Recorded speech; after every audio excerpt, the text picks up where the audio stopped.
প্রবাস Bangla TV. Any introduction.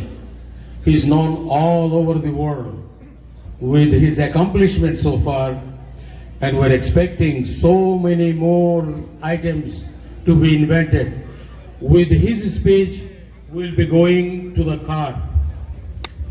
Professor Soborno Isaac Bari. I thank you so much. Hello, California. Hello, Los Angeles. And hello, little Bangladesh. I am so grateful that you are here. And I am so thankful that you all have invited me to stand on this stage. Because it is so unlikely that I am right here, right now.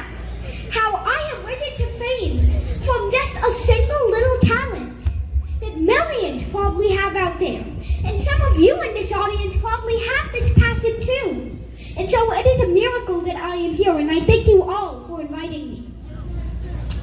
Yesterday, in California State University in Fullerton, we made history.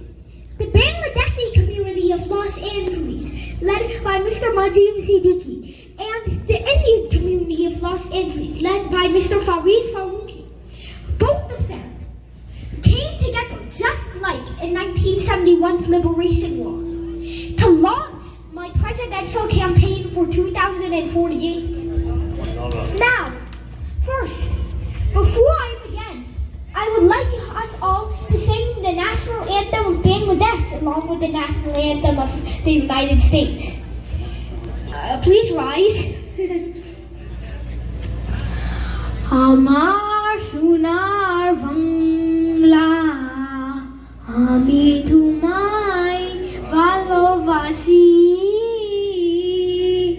চিরদিন তোমার আকাশ, তোমার বাতাস আমার প্রাণে, ও মা আমার প্রাণে বাজায় বাঁশি সোনার বাংলা, আমি তোমায় ভালোবাসি. Let's stop there for now. And now I want to sing the American national anthem because we were in Los Angeles and we are all Bangladeshi Americans. So I want to honor my homeland too because, yeah. So, oh, say, can you see by the dawn's early light what so proudly we hailed at the twilight's last gleaming? Oh, what bright stripes and bright stars through the perilous fight o'er the ramparts we marched were so gallantly streaming. Now, you can be seated. So I am so honored to be here with you all. And now I can see that you all want to know, why am I running for president? The main reason is because our educational system, it is broken. Now, our educational system, it's good many people think it's good enough. It creates doctors, it creates historians, creates artists, it creates mathematicians, it creates engineers. It creates people like the honorable ones who led the event and the honorable ones who fought in the war of 1971. But our educational system is not perfect. It also creates rapists, it creates terrorists, it creates killers, it creates serial killers, it creates racists. That is the problem with our educational system. And now we have to ask, we cannot blame those people for their mindset. We cannot blame that. We have to blame our educational system because we don't teach our children to be empathetic. We don't teach our children to have empathy for one another. Now, empathy for one another is important. Why? Because without empathy for one another, we cannot create a world with peace. Racism stems from not having empathy for one another. we have to understand that even though we may be Muslim, we may be Hindu, we may be Christian, we may be white, we may be black, we may be Asian, we may be Hispanic, we are all human at heart. We have to disregard all those inner divisions. And we have to realize that no matter who we are, we have our heart, we have a brain, we have our lungs. We are all human at heart. And so, I realized this on my 5th birthday, on April 9th, 2017, when I woke up to a message plastered on my bedroom wall. Read as much of the Quran as you can in 1 hour. You have 6 hours. And then I immediately saw my father flaring the 6-hour timer that he had just set up on his computer. And so I was extremely confused. I thought, how can one read a book for 1 hour and make 6 hours go by somehow? Nevertheless, I persevered, because perseverance is always the answer, right? And so, I read the Quran for 1 hour, and there were 5 hours left. What a miracle. I was extremely confused what to do. But then I thought, maybe there were other books that he didn't mention. What if he wanted me to know of other religions and respect them? What if that was what he wanted me to do? And so, I was a bit doubtful of this at first. I checked his purchase history, because that's what all people do when they're trying to verify something. And so, it confirmed my suspicions. He had bought 4 other books the day before.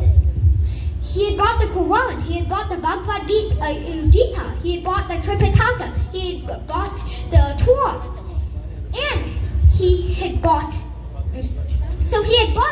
the 5 main books of faith of all the religions. We already had a Quran at home. I don't know why he went the extra mile and got a new one.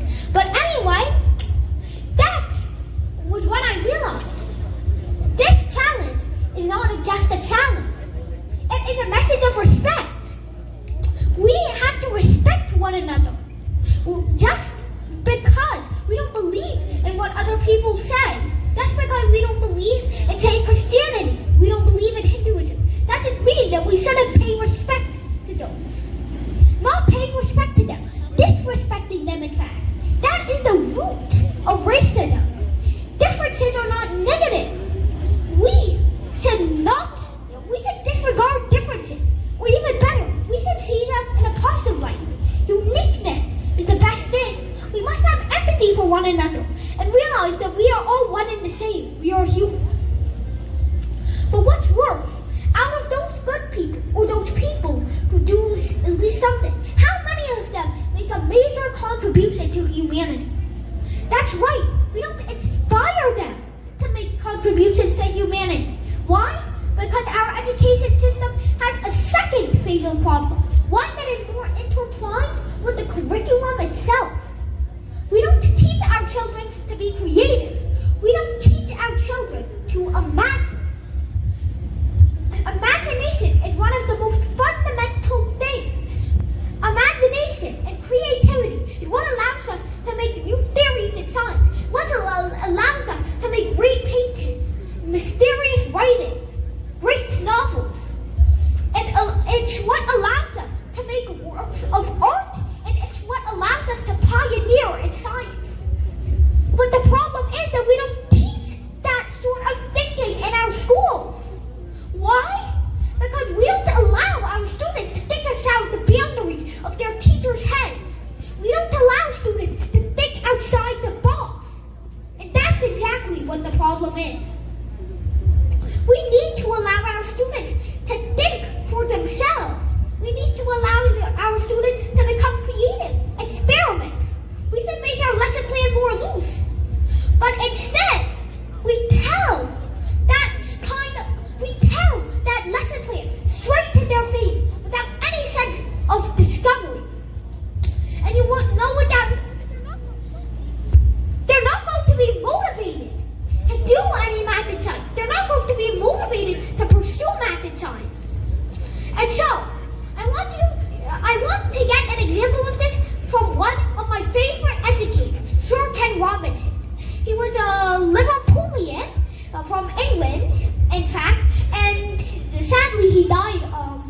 last year.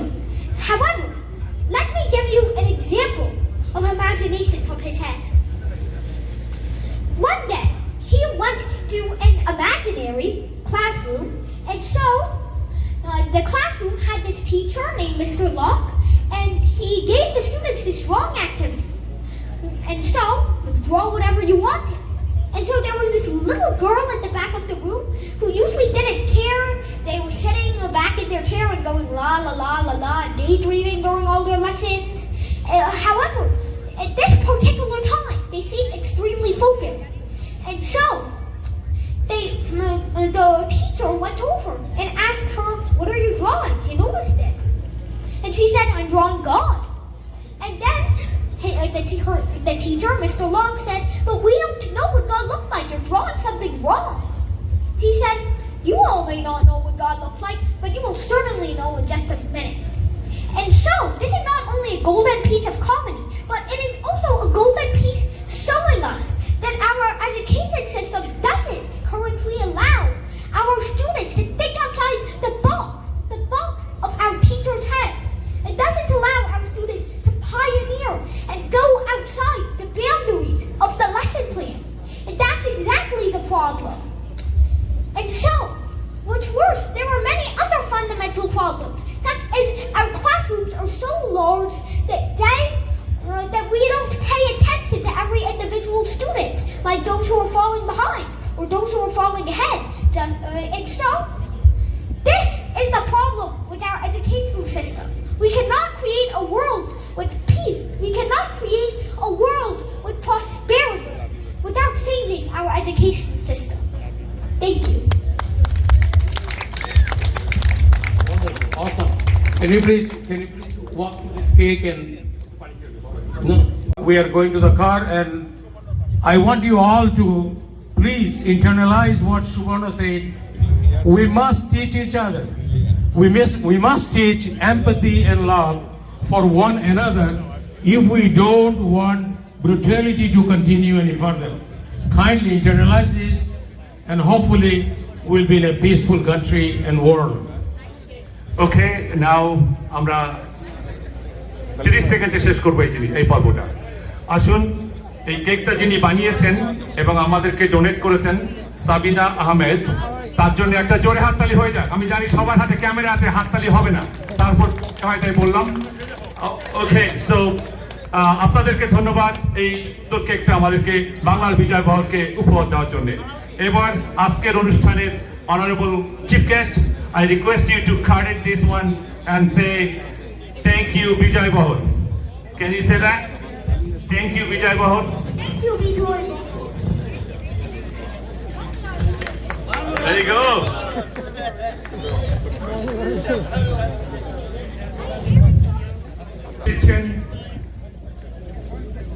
অবসরপ্রাপ্ত major জনাব সাইদ কুতুবী এবং প্যারেডটা যখন রাস্তায় যাবে direction দিবেন আমাদের অত্যন্ত পরিচিত কমিউনিটি লিডার জনাব সোহেল রহমান বাদল। সেই সাথে ধন্যবাদ জানাই